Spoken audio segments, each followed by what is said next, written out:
the geese in the fig tree. In a part of the woods was a big fig tree with a huge branches. A flock of geese lived there, and happy they were. You can be sure of that. But at the roots of the tree, a little vine was starting to grow. A wise old goose said, "Do you see the little vine? The one starting to climb up our tree? Could be trouble someday.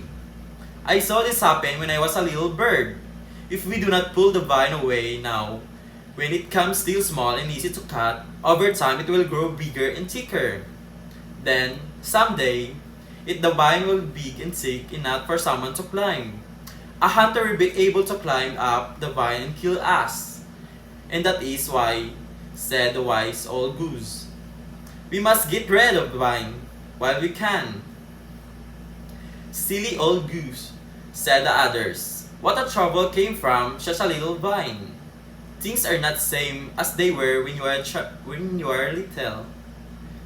So they let the vine grow, and it grew and grew and grew. When the geese were out one of the morning, catching the bugs and the little fish, a hunter saw a fig tree and a big thick vine. Why is so big and thick?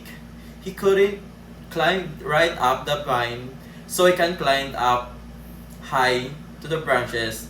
He laid the net around the nest. Then he quietly climbed back down.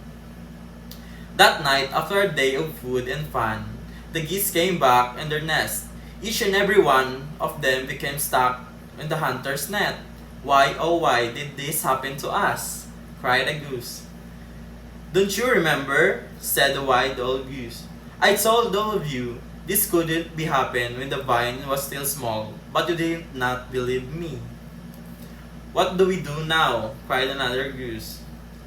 "Oh ha!" I said, a wild old goose. "Our only hope is to play dead when the hunter comes back tomorrow. If he thinks we're all dead, he may throw us to the ground so he can take back his net.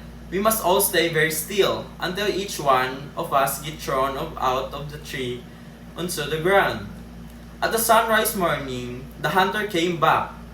At first, he was very glad to see so many birds in the net in the fig tree. But when he got closer, he saw that every goose seems as good as dead. He did not want the geese. So one by one, he took them off his net and threw them into the ground. The geese stayed very still on the ground until the very last goose. When they threw into the ground, then the hunter climbed down the tree and left. When the geese couldn't see him anymore, they flew back into the branches of their fig tree. The geese knew that must do. It took very long time, but bit by bit, and it was pecked away at the big vine. First, they cut the vine into the lots of smaller pieces, and they will pick away at each small piece until the broke from the tree. At last, every piece of the vine fell into the ground, and the geese couldn't fly to live safely in their fig tree once again.